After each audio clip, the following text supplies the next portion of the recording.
Everybody procrastinates. Everybody procrastinates. Now, if you take exception to what I just said, I want you to let me to expand upon that. If you look at the most successful people in our world, the high performers, if you will, they still procrastinate, but they procrastinate a little bit. Where other people, and I'm not going to name any names, I'm not even going to infer that's you, well, you procrastinate a lot.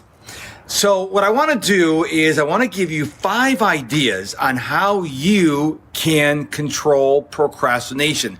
I believe you cannot completely eliminate it, but there are certain things you can do that'll reduce the amount of procrastination you are doing. Number 1, plan your time. I'm always saying, tell your time where to go instead of wondering where it went.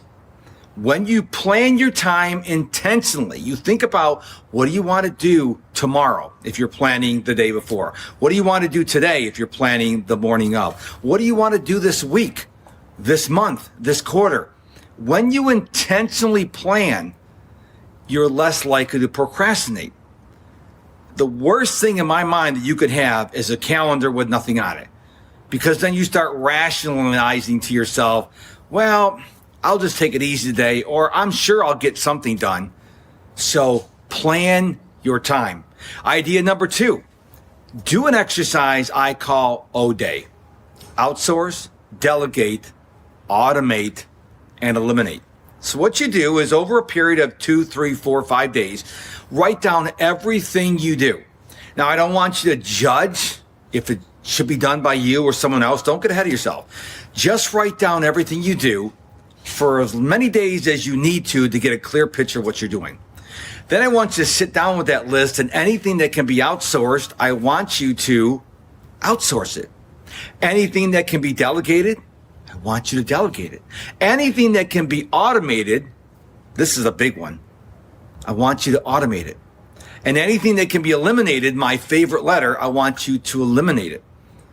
Because you're probably doing too much. And if you outsource, delegate, automate, and eliminate what you can, you'll have less to do. And the things you do will be things you are really good at, and you won't procrastinate because you love doing it. Idea number 3, know your limits. We all have limits. Physical, emotional, mental, spiritual. You got to know your limits, and you got to know when you need to step back and take a break. So know your limits. When you're tired, when you're fatigued, when you're mentally exhausted, it's really easy to slip into procrastination. Idea number 4, maybe you got to find a different or a better job. Maybe you love your job, but you don't like the long commute. You don't like sitting in traffic. Maybe you want to work from home. Maybe you don't like the wallpaper. Maybe you don't like your boss. Because if you're doing something you don't love to do, it's really easy to procrastinate. Let's say you got to create a report. And you hate creating reports, so you start cleaning up your email or you start looking at your Slack messages. So maybe you need to consider getting a better job or the same job in a different location. And idea number 5, I want you to create a system. Now, everyone's system is going to be different. One of them should be planning your time, but I want you to look at your work environment. And I want you to go, okay, how can I create a system that is unique for me, that I'm going to adhere to, that is going to reduce my procrastination? A lot of people don't have systems. A lot of people go through their days flying by the seat of their pants. I don't want you to do that. I want you to think about what you do every day and how you can systematize it. Now, as a productivity coach, I work with people to set systems up like this, and it's very difficult for me to give you these strategies on a video like this. But what I want you to do is step back and think about how you can systemize what you're doing. I guarantee you can come up with a system based on what you already do.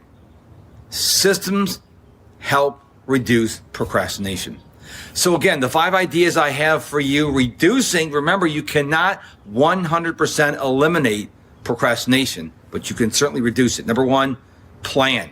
Tell your time where to go instead of wondering where it went. Number 2, do the outsource, delegate, automate, and eliminate exercise. I call it O-Day. Number 3, know your limits and don't exceed them.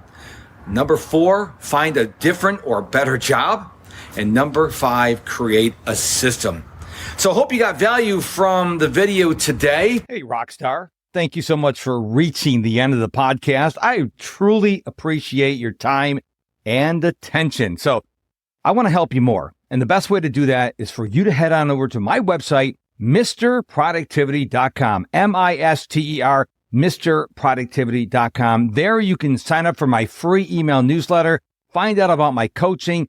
Matter of fact, everything and anything, well, except for my credit card numbers and social security number, you can find out at MrProductivity.com. Thank you so much again for your attention. And until we meet again, my friend, which will be sooner than you think, or maybe you'd like, depending on your perspective, don't forget, stay productive and stay positive.